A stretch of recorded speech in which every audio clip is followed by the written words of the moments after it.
Good morning, brothers and sisters. Thank you very much for joining this morning inspirational motivational meeting. We are reading inspirational words from World Scriptures to get the empower good truth word for the day, good words and white. Now we came to the chapter, Truth is Absolute. From the bosom of the sacred word, he brought forth the world. On high below, he abides in his own laws. Atraveta 413 Hinduism. There is no changing the words of God. That is the mighty triumph. Quran 10:54. Righteousness and justice are the foundations of thy throne. Steadfast love and faithfulness go before thee. Psalm 89:14. Truth is victorious, never untruth. Truth is the way, truth is the goal of life. Reached by sages who are free from self-will. Mundaka Upanishad 3:1-6 Hinduism. By divine law are all forms manifested. Inexpressible is the law. By divine law are beings created. By law are some exalted. By divine law are beings marked with nobility or ignominy. By the law are they visited with the bliss or birth.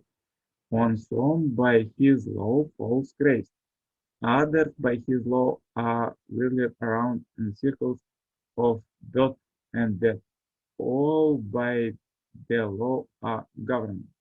No one is exempt. Say Nanak, should man realize the power of the law, he would certainly disclaim his ego. Japuri 2 M1P160. Absolute truth is indestructible. Being indestructible, it is eternal. Being eternal, it is self-existent. Being self-existent, it is infinite. Being infinite, it is vast and deep. Being vast and deep, it is transcendental and intelligent.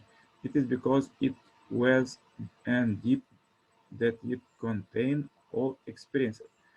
It is because it is transcendental and intelligent that it embraces all existence.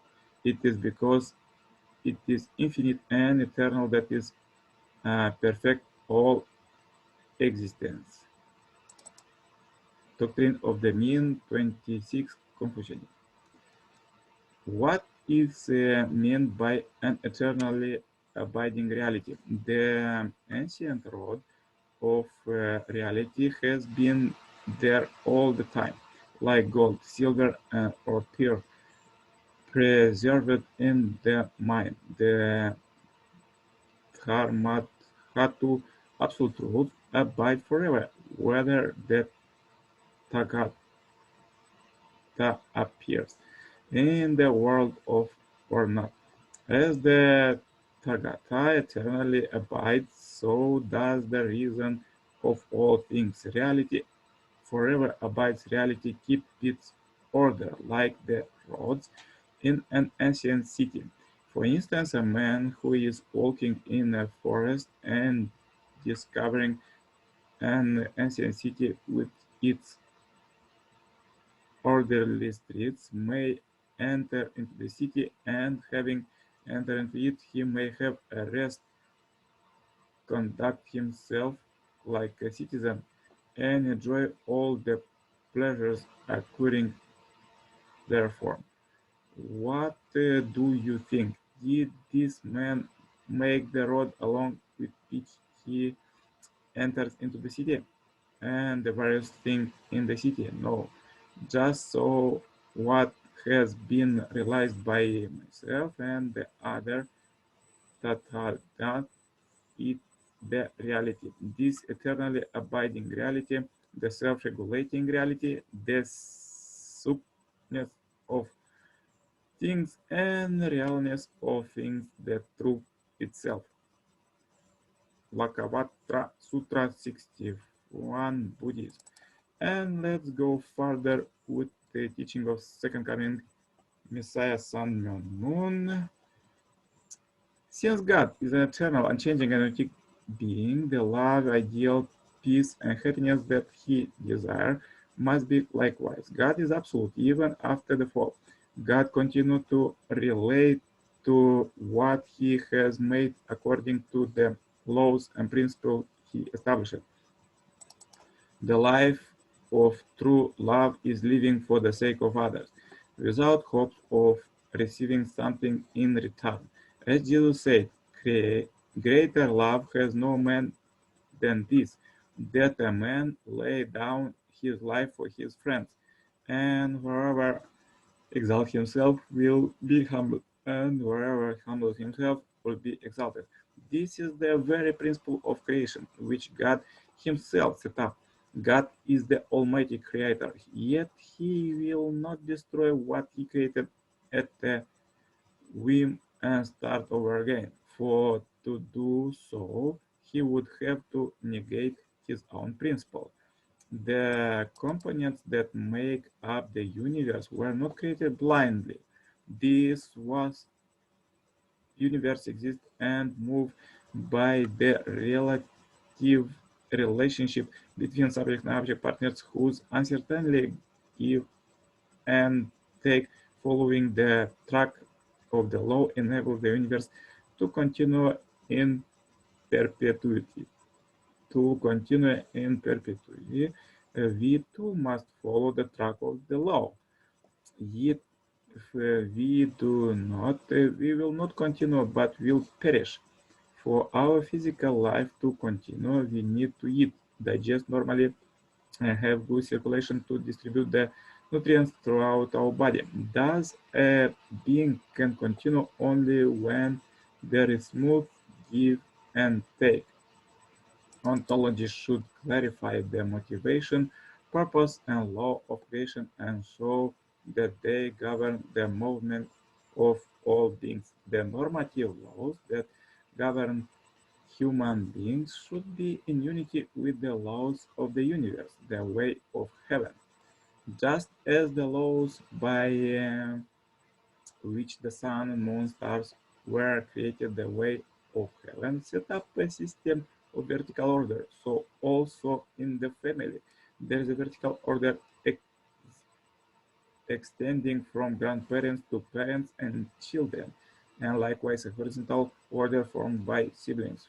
The law of heaven and the value of norms of family life correspond.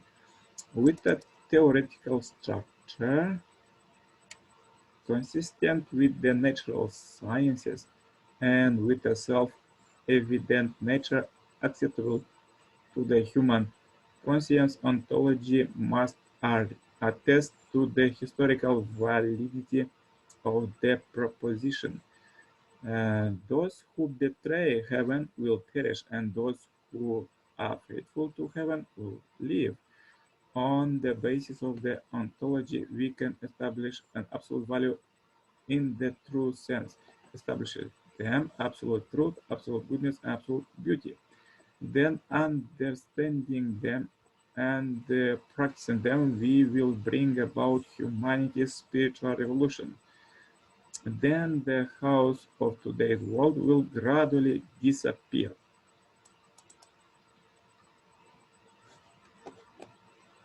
And let's go further in my book, God's Global Trends, the chapter God's School Youth. We were all created to be greater men and women. God did not send us into this world without purpose. Our life purpose is to discover this God's personal goal and create accordingly in our life. Usually, this God given goal is our talent, and as early we discover it being young, as more we perfect it, as more we could influence this world for good and bring positive value into it that will last for future generations. Doesn't matter our talent is scientist, a musician, business person, or musician. It is it the most important in our life as we are young and grow to maintain sexual purity before marriage. Thus, the most important in life is to teach young people about the sanctity and value of marriage. Yes, this, brothers and sisters, is very important sentence that as we grow, we're supposed to keep purity before marriage and the fidelity in marriage. This is the main principle of all world scriptures and of all universe. And let's work together today and practice what is wrote in the scripture to establish these laws, establish them an absolute truth, absolute goodness, and absolute beauty. Then understanding them and practice them, we will bring about human spiritual revolution.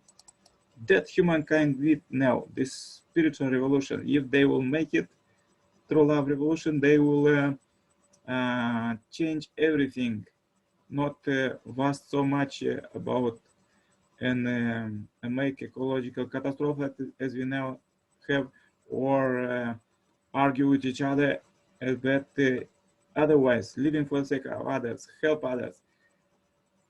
Please do it today and practice it, and let's meet in the evening devotions and see how we practice it and what results we have. Yes, daily work on it and set up a goal every day, what you want to do today, and do it with God.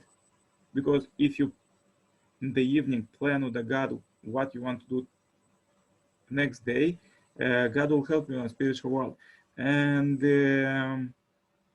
it helped me a lot, because by yourself you could do the certain things, but with God you could do unlimited. Practice this today, set up a real goals,